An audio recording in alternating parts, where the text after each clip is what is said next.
Thierry Darbin, vous êtes le directeur de BIAPI. BIAPI, c'est la filiale agriculture de précision de Bioline by InVivo. Pourquoi vous êtes lancé dans cette aventure? Tout simplement parce que nous considérons que l'agriculture de précision est un mode de production créateur de valeur pour l'agriculteur, que ce soit de la valeur économique, que ce soit de la valeur environnementale ou de la valeur d'image. Alors concrètement, comment ça fonctionne? Je dirais l'agriculture de précision part d'un principe tout simple, c'est que les parcelles qui sont l'unité de raisonnement aujourd'hui des agriculteurs sont hétérogènes. Et dès lors où on fait des applications homogènes sur un milieu hétérogène, automatiquement on conduit à des surdosages dans certaines zones et à des sous-dosages, perte de production dans d'autres. Et donc l'agriculture de précision, tout simplement, c'est de pouvoir s'adapter à cette hétérogénéité intraparcellaire. Alors comment fait-on pour la jauger, cette hétérogénéité? Pour pouvoir la jauger, il faut mettre en œuvre des diagnostics d'hétérogénéité des sols. L'hétérogénéité des sols peut provenir de plusieurs facteurs. Elle peut être d'abord sur le potentiel des sols, la capacité qu'a le sol à stocker l'eau et donc à amener des potentiels de production plus ou moins importants. Ou alors chimique, c'est-à-dire que aujourd'hui les parcelles agricoles françaises sont la constitution de plein de petites parcelles qui étaient cultivées différemment, je dirais, historiquement. Et cette hétérogénéité-là, si on la caractérise et qu'on donne les moyens à l'agriculteur de s'y adapter, forcément elle va permettre de créer de la valeur.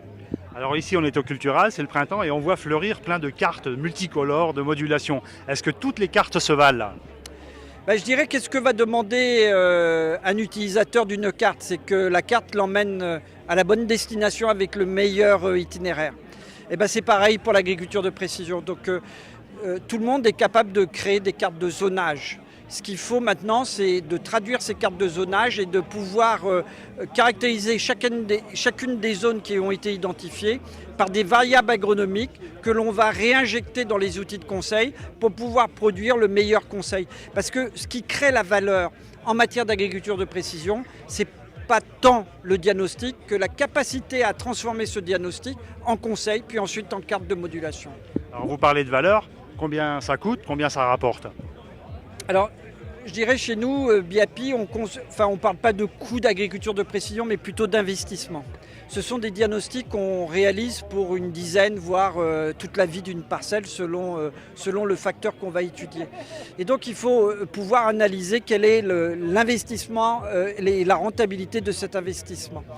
Si un agriculteur modulait toutes ses interventions culturales, on va dire fertilisation de fond, fertilisation azotée, densité de semis, protection phytosanitaire, herbicides demain, la création de valeur, on l'estime pour les grandes cultures entre 100 et 150 euros de l'hectare et par an. Pour des cultures pérennes, cette création de valeur peut être plus importante. Et les diagnostics agronomiques d'hétérogénéité intraparcellaire vont représenter des investissements de l'ordre de 15 à 20 euros par hectare et par an.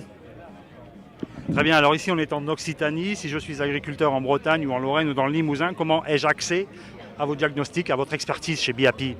Alors chez BIAPI, on a pris conscience d'une chose, c'est que pour qu'un agriculteur mette en œuvre l'agriculture de précision, il doit disposer du meilleur conseil local et du meilleur accompagnement de proximité. Et pour ça, nous sommes persuadés que seules les coopératives peuvent assurer ces deux fonctions-là.